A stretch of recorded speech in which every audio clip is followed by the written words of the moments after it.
Hey guys, how you doing? Today we're checking out the first 10 things you should do when setting up your brand new Apple Watch Series 11. So let's not waste any more time and let's get started.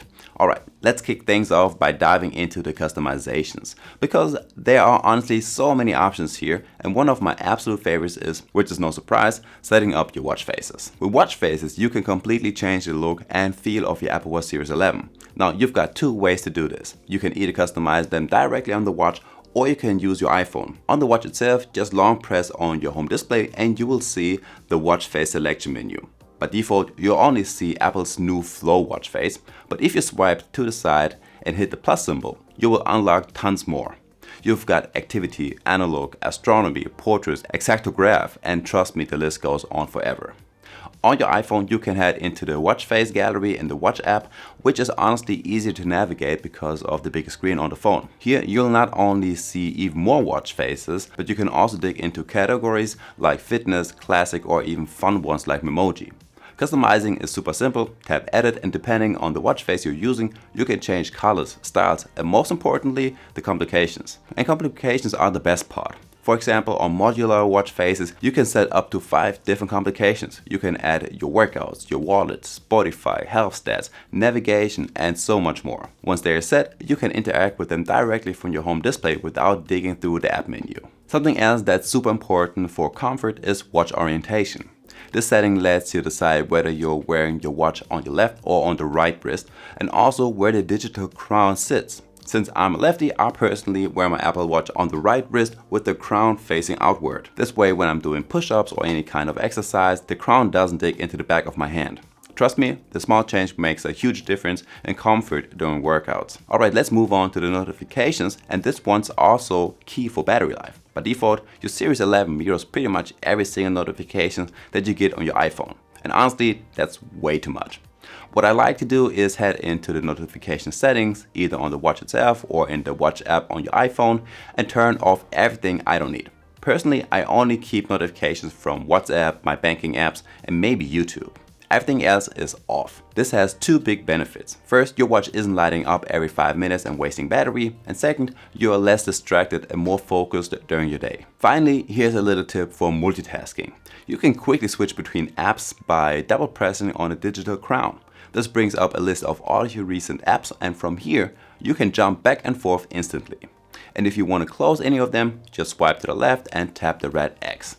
Easy and super handy if you use your watch for lots of things during the day. By the way, if you liked the video up until now, please give it a like and subscribe to my channel.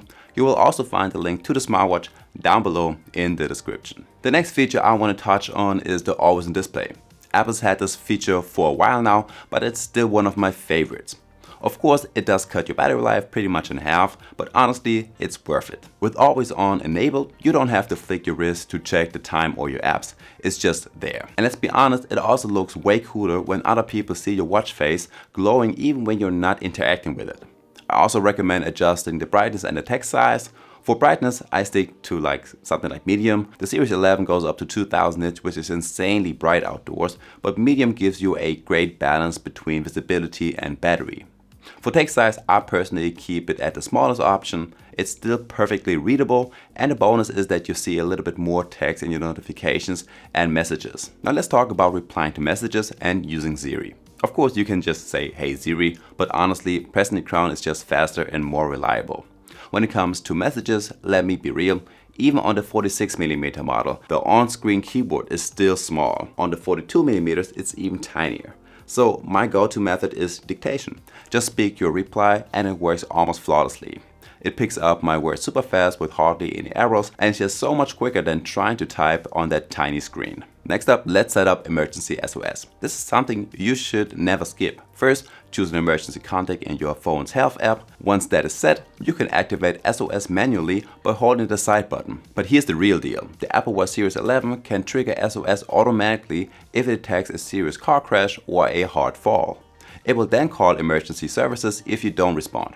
I would recommend keeping this turned on at all times and not just during your workouts, because accidents can happen anytime. Next up, let's talk about the app layout. By default, Apple gives you the grid view, that honeycomb of little icons we all know. Some people like it, some people don't. The good news is that you can switch to a list view if that's easier for you. Just open the app menu, scroll all the way down, and you will find the option to switch layouts. The list view sorts your apps alphabetically from A to Z, which is super handy. Now, if you stick with the grid view, I would highly recommend reordering the apps. Long press on the screen and you can drag and drop the icons so that your most used apps sit right at the top. This makes navigation way quicker, especially when you are in a rush. Another thing that drains your battery is the background app refresh. Now, it's okay to leave this turned on for a couple of your most important apps like fitness or weather, but you really don't need it for everything. Head into your general settings and just toggle it off for all of the apps you don't care about. Your battery will thank you. There we have it. Those are the first 10 things you should do on your Apple Watch Series 11 to really get the most out of it. By the way, I also compared the sizes of the 46 and the 42mm Apple Watch Series 11 in another video. You can check this out right here. And that's all it for today, so I guess I will see you in the next one. Peace.